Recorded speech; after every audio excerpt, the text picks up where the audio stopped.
What if that lack of energy, that emptiness, that feeling that nothing excites you anymore, isn't a symptom of failure, but a sign of transformation? What you're feeling might not be the end of a story, but the beginning of a new one. It's normal to wake up unmotivated, drained, and convinced that something's wrong with you. But this isn't a personal flaw. It's not because you're weak. That emptiness is part of the process. It's the price of inner growth. What feels like stagnation is actually preparation. Think of a house that has to be demolished before it can be rebuilt. For a while, all you see is rubble, but it's that empty space that allows something stronger to rise. Let me tell you real quick about someone who thought they'd lost it all.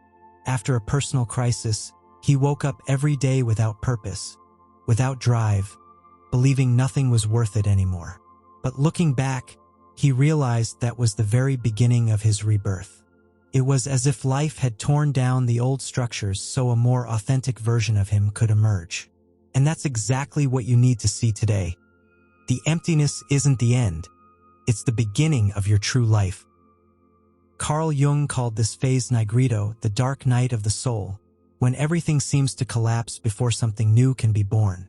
It's the stage of mourning, dissolution, and feeling utterly lost.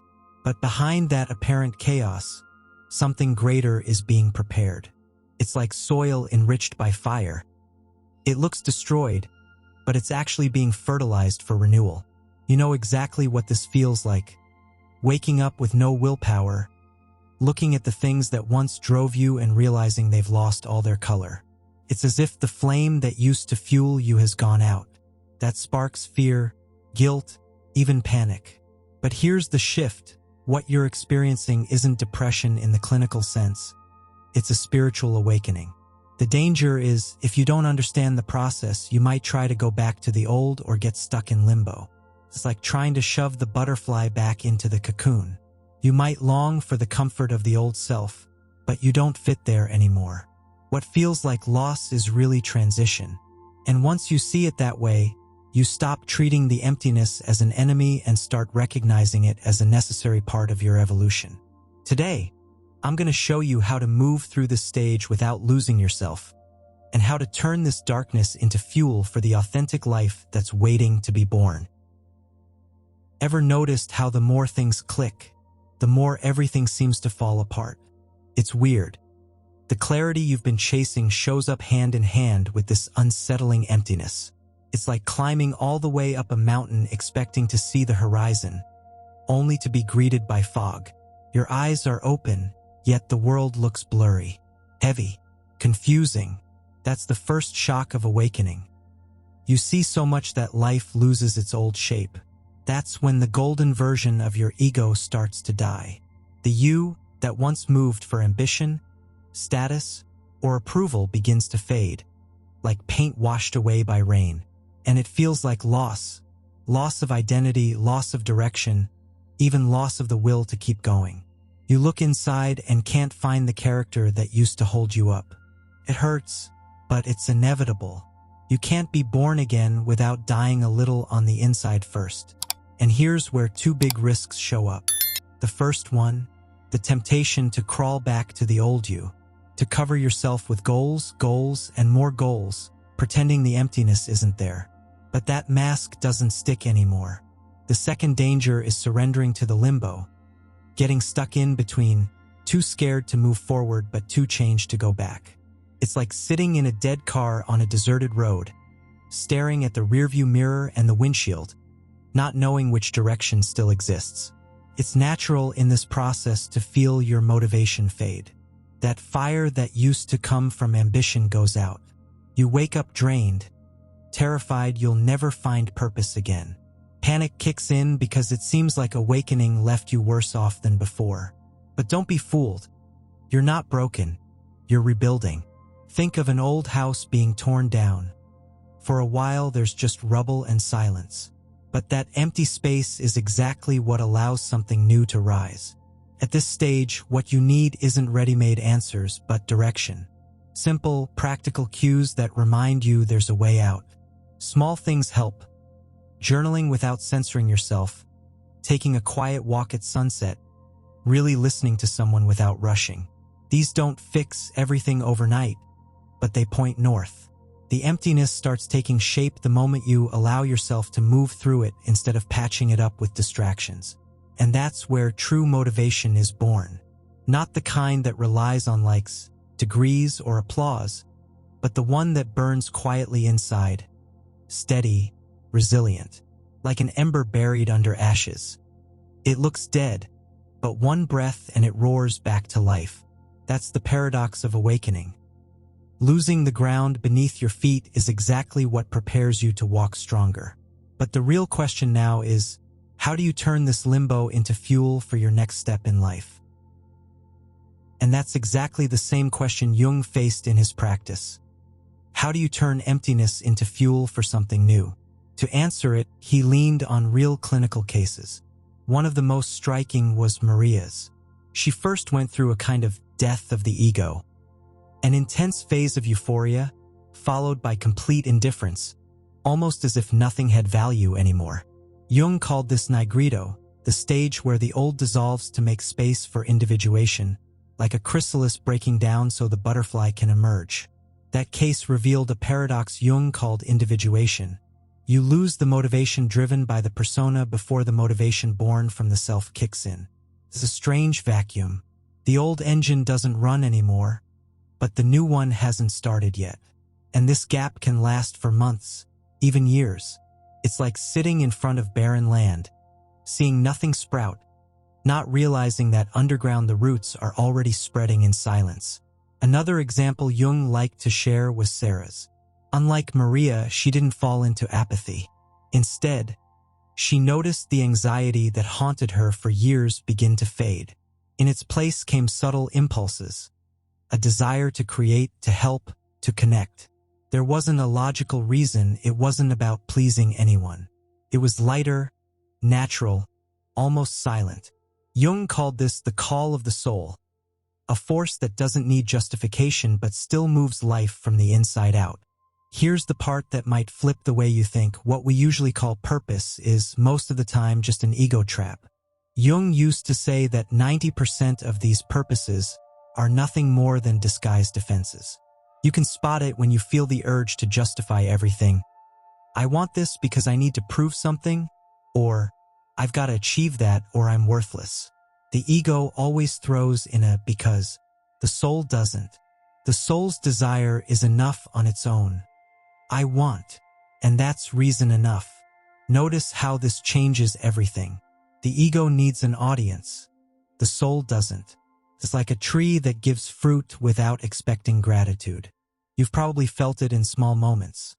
When you help someone without expecting anything back, when you learn just because you enjoy it, or when you create without imagining applause. That's the clue you're getting closer to your true self, the authentic fuel that transforms limbo into a path. And if diving into Jung's thought is helping you see yourself more clearly, go ahead and hit that like button, subscribe to the channel, and turn on notifications. That way, this community grows stronger, and I can keep bringing you deeper content. Also, drop a comment below. What country are you watching from? I'd love to know how far this conversation is reaching. And while you're at it, suggest the next topics you'd like me to cover here. You're probably wondering, how do I know if I'm really listening to my soul, or just repeating the old voices of the ego? Jung said the difference shows up at the root of your motivation. When it comes from the persona, it's born out of fear, conditioning, and the hunger for approval. It's like living with a mirror in front of you all the time. You don't act out of what you feel, but out of the reflection you think others will applaud. And sooner or later, that energy always runs dry.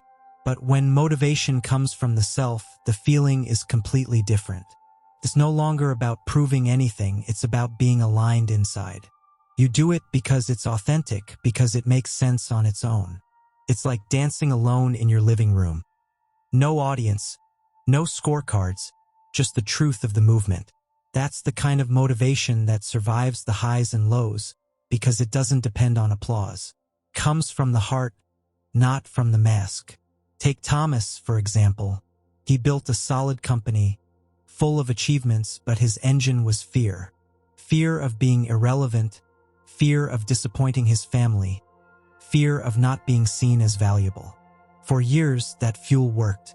But once he went through an awakening, that motivation just collapsed. Nothing he did made sense anymore. It was like the gears jammed all at once. Jung warned, if you don't integrate the shadow, you get lost in poisoned purposes. That happens when you think you're chasing something noble, but deep down you're just feeding hidden insecurities. It's the kind of purpose that leaves you drained, empty, and often resentful. You run and run and run, and when you finally stop to catch your breath, you realize you don't even know why you started. The best way to picture this is with Jung's analogy. It's like running an entire marathon, only to find out at the end that you were in the wrong stadium. You spent your energy, you sweat, you pushed your limits, but none of it brought real satisfaction. Because it was never about the distance you covered. It was about being in the right place with the right reason. Without that clarity, every achievement turns gray. And here comes the unavoidable question. How many of your current goals are tied to your persona, and how many are born from yourself? That line will decide whether your life becomes a cycle of burnout or a flow of authentic fulfillment. But here's the catch, this distinction isn't easy. To really tap into that inner drive, you've got to face the shadow. And that's where things get even more challenging. Once you realize most of what you were chasing came from the persona, the inevitable question shows up. So now what? How do I rebuild myself without falling into the same traps? Jung saw this path as a three-stage process. The first is dissolution. It's conscious mourning, accepting that your old motivation has died. And that's no easy task, because you've got to bury what, for years, gave meaning to your life. It's like leaving behind a house that once sheltered you, but now can't carry your weight anymore. The second stage is coagulation. This is where a practice Jung called active imagination comes in. It's the moment you turn inward and ask your unconscious, what wants to be born through me? That single question changes everything, because it shifts the focus away from rational control and makes room for the self to show up.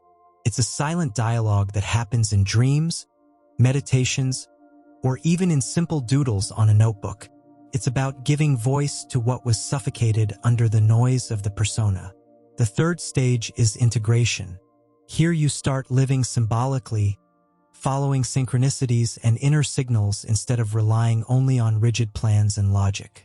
It's when small coincidences suddenly carry meaning, and you learn to trust the flow. It's not about ditching reason but balancing it with something deeper. It's like learning to navigate with both the map and the wind, knowing full well not everything can be predicted. Jung witnessed many cases going through this process. Sarah, for example, after crossing the limbo, found her soul's calling in the simple act of teaching children. David, who'd spent years trapped in professional anxiety, found peace in writing. Elena realized her place was in caring for nature. None of them were chasing status, but each discovered a calm calling, free from the anxious rush that always comes with the persona. The best metaphor for this is two different foundations.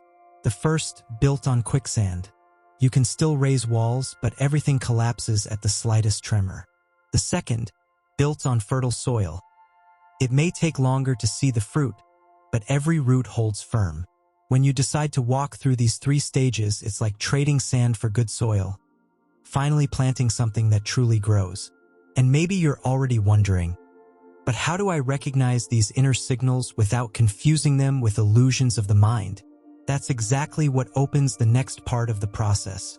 Because what separates a delusion from a true calling isn't its intensity, but the calm with which it shows up.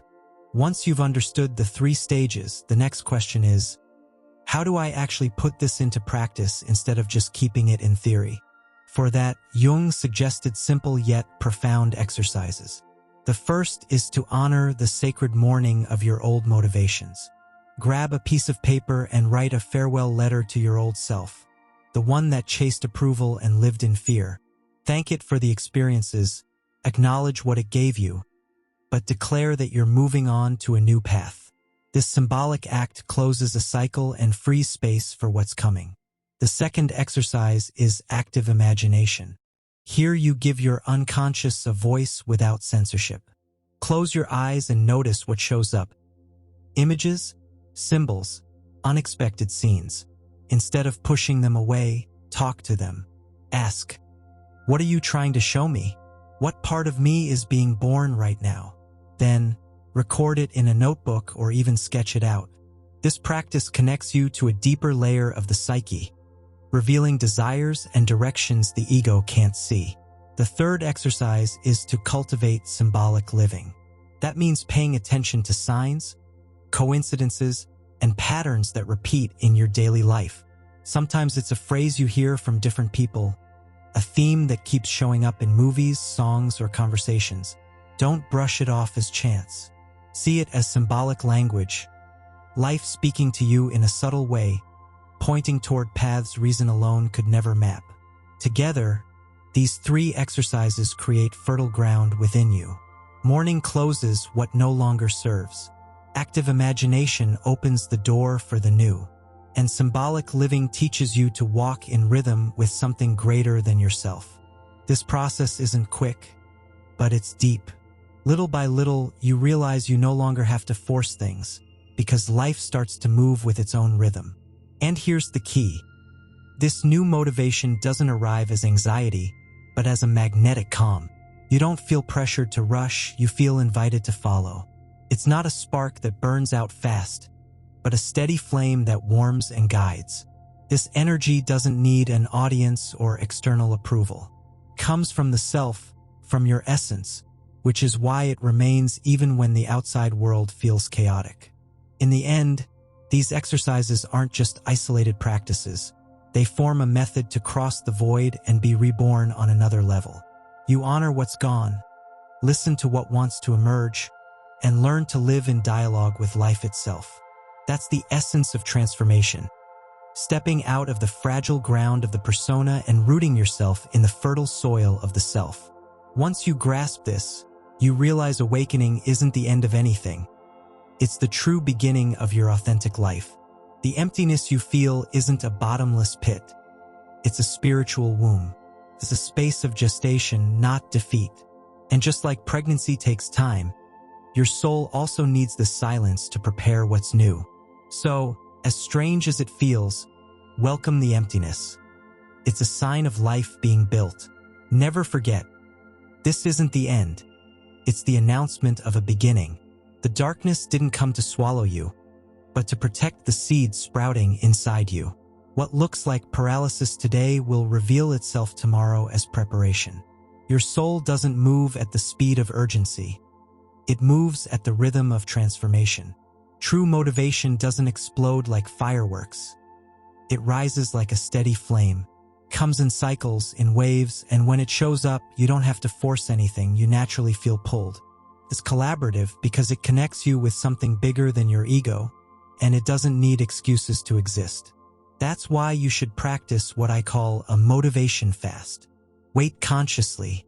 Instead of inventing goals just to escape discomfort, allow yourself to pause. Watch for inner signals, notice small coincidences, and wait until the clarity hits. This is the path I need to take. That waiting space is where authenticity is born. You don't need to run to prove anything. You just need to trust the process and its timing. The magnetic calm that comes will pull you in the right direction without effort. And when it happens, you'll realize the emptiness you once feared was actually the cradle of your true life. If this video spoke to you, hit that like button now, subscribe to the channel, and turn on notifications. That's what keeps this message alive and helps me bring you more content that can shift the way you see the world. And tell me in the comments, what country are you watching from? I'd love to see how far this conversation is reaching. While you're at it, drop some topic suggestions too. A lot of the ideas I bring here are born from you, from this exchange that keeps our community alive. And before we wrap up, here's a heads up. The next video will show you why losing motivation after facing your shadow isn't a sign of failure. It's proof that transformation has already begun.